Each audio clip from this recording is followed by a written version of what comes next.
هغه فقرا چې هغه د فقر سره الله تعالی صبر نصیب کړي، صبر صابرین دا هغه مالداران چې جنت والا وي. 1500 کال الله تعالی د انسان وړاندې جنت ته داخل کی. 1500 کال هغه فقیر چې هغه د فقر سره صابر انسان وي. دا هغه غنیانو نه چې هغه د مالدارۍ سره الله جنت والا جوړ کړي.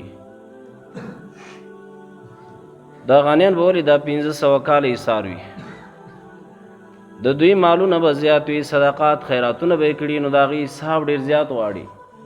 وخت نیسي نو الله تعالی با د فقیرانو جنتیانو حساب زر خلاص کې هغه جنت ته لاړ شي.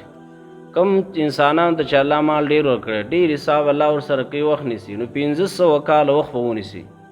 1500 کال وړاندې با الله تعالی فقیر انسان چې صابر انسان وي جنتی وي، الله جنت ته د غنی جنتی نه وړاندې داخل کی.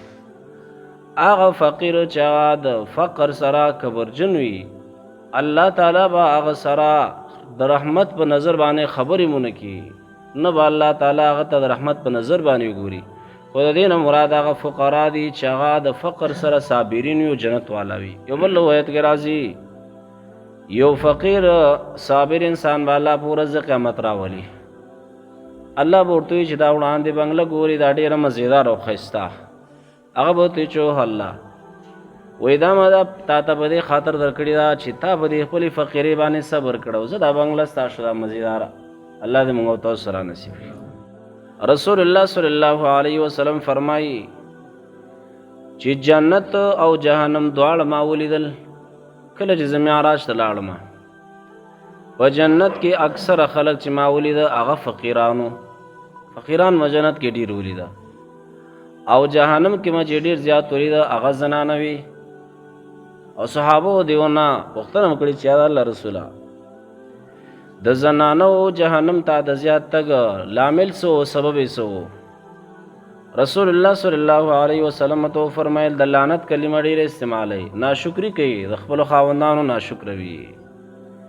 نو رسول الله صلی الله علیه وسلم فی الجنه فرایت اکثر اهل الفقراء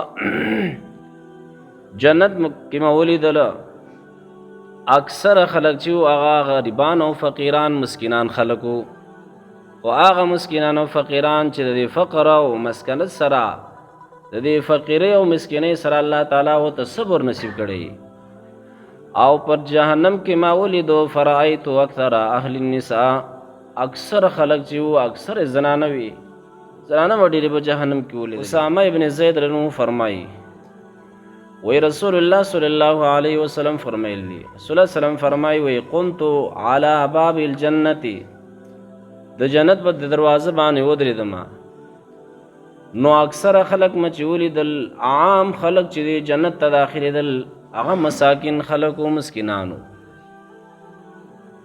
غریبی او مسکینی سره چې الله تعالی انسان ته استقامت او صبر او نصیب کړي. دا الله تعالی نعمت د فقر د مال د غنا سره چې انسان ته الله سخاوت او نصیب کړي دا ډېر لوی نعمت دی. او که د فقر سره ناشکری وي او د غنا او د مال سره چې وي هغه سره تکبر وي، دا بیا جهنم دی، سبب دی چې جهنم دی. الله دې موږ تاسو سره. نو رسول الله صلی الله علیه وسلم فرمایي د جنت په دروازه باندې ودرېدم، نو فکان عامه من دخلها المساکین، عام خلک چې جنت ته داخلي دل مسکینان ډېر داخلي دل. او کلمه چې دا اصحاب الجد ولیدا هغه خلک چې هغوی ته الله تعالی مالونه ورکړي، نو د مالونو د وجو نه الله تعالی محبوسون ایثار شوي، الله تعالی ایثار کړي چې تاسو حساب ورکړي. او حدیث شریف کې راځي رسول الله صلی الله علیه وسلم فرمایي چې د آدم د اولاد نه الله تعالی سو بختنی کوي. یو بختنه بدا کوي چې دا مال د کم ځای نه ګټلو کم ځای کې د مصرف څومره چې زیات مال وي زیات حساب ډیر زیاتېږي. د دې وجې نه 1500 کاله فقیر د مسکی د غنی نه په خوا جنت داخليږي، مخکې داخليږي. وای غیر د دینا چې دا غنیان ایثار شوي جهنم والا نو جنت والا انسانانو خود پاره د حساب ایثار شوي چې ستاسو دا نعمتونه مالونه چې څومره لګولې نیکانې دې حساب ټول الله ورسره کوي. او هغه کسان چې هغوی جهنم والا وو هغوی باندې خوا امر شوی هغه جهنم ته تللي وو. الله تعالی د موږ او تاسو جنت والا جوړ کی او جهنم نه الله تعالی موږ او تاسو نجات را نصیب. عزتمند دې ټول باب خلاصه ده چې دا فقر چې دی دین رسول الله سلام پناه غوښتي ده. دلته په احادیثو کې دومره فضیلت راغی چې فقیر انسان 1500 کاله وړاندې جنت داخليږي. هغه فقیر چې هغه تعالی صبر نصیب کی او د خپل فقیری او ملنګي باندې شکر باسي او صبر وکړي. دی او جنمه کې حدیث کې دا خبره ذکر شو چې په مرتبه د مال باندې ځان نخته خلکو ته وګور. رسول الله سلام فرمایي چې تا نه شکرې ونشي او په مرتبه د علم او د تعلیم باندې بر خلکو ته وګور چې تا نه تکبر ونشي.